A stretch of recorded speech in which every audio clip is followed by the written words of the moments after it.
Alright, and here we are, Pastor Game Master, back for round 2. I guess they're after the villain that we created in the first one of these. Second part is NPCs, right? We did the villains already, so now it's time for the NPCs. First one, I'm not sure how well you can see it, but yet again, the splash screen should be coming up right about now. But the first spot is current goal.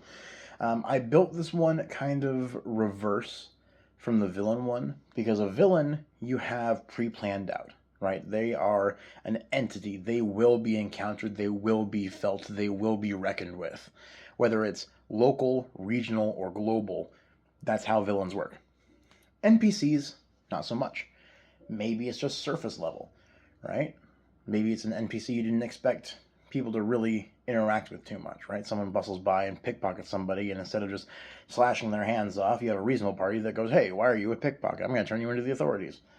I know, it'll never happen. But in case it does, we have this chart.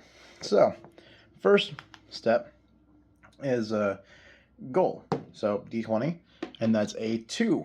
Fairly easy. Complete a task. That's their goal. They got to complete a task. That's it. And if people, come up to them, which they obviously have, or they're about to, 13. This is their attitude towards adventurers. So a 13 gives us suspicious. All right, so they got to accomplish a task, and for whatever reason, adventurers make them suspicious. Their role or occupation, we got a 17 on that one.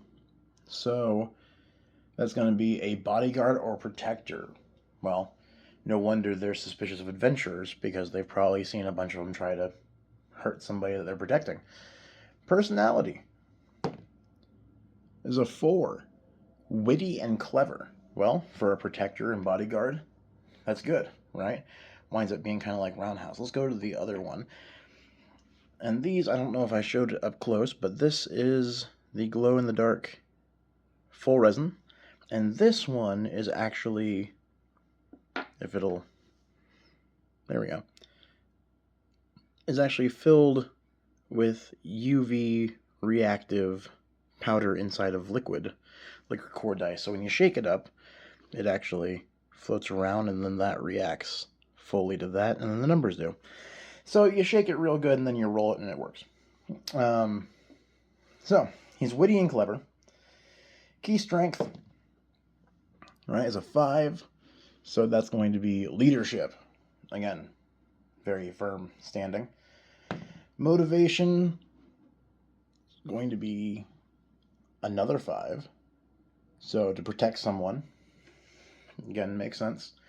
We can start doing these 2 at a time because now, if your party really wants to get in depth, or you really want to build an NPC that people have to encounter, or someone that they have to return to all the time, this is the best thing to do. I usually have a couple of landmark NPCs to have people run into. Quest givers or people that have information that they can return to repeatedly, almost like party handlers. And then I'll have the miniatures for everybody set up on the battle map, and then I'll actually have a larger, kind of like how GM Stash did the bus. I'll have something larger or a larger miniature like this 45 millimeter scale miniature, just to emphasize, hey, this is your guy. So this is a good way to do it. So relationship to players and a flaw or weakness, even though they're suspicious of adventurers. 12 for relationship is going to be a secret ally. That comes in handy. A flaw or weakness. 19. He's cynical. Man, is he cynical? He works as a protector or bodyguard. He's going to be cynical. I worked security for many, many years of a career, and trust me, cynical works.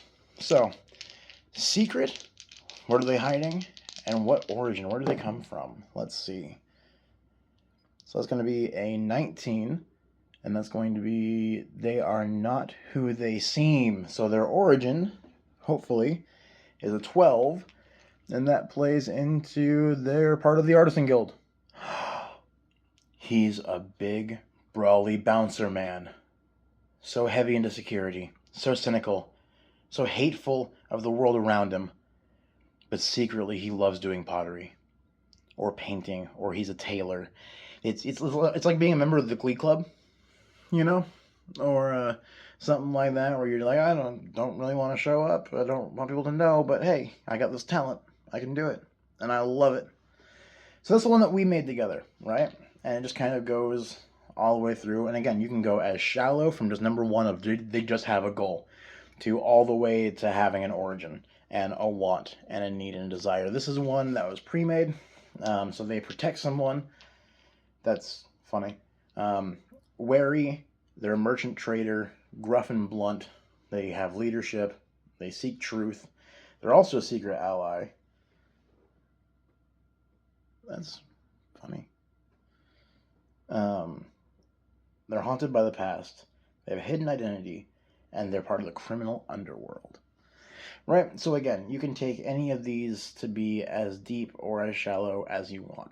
But remember, NPCs, villain or not, they're all people too. I hope to see you in the next session, and look forward. We're going to be dropping our beta test rules for Mythic. We do have a Patreon right now, so Patreon at Mythic, MythIQ, and hopefully we'll be able to have that link in the description sometime soon. Until then, I'll see you in the next session.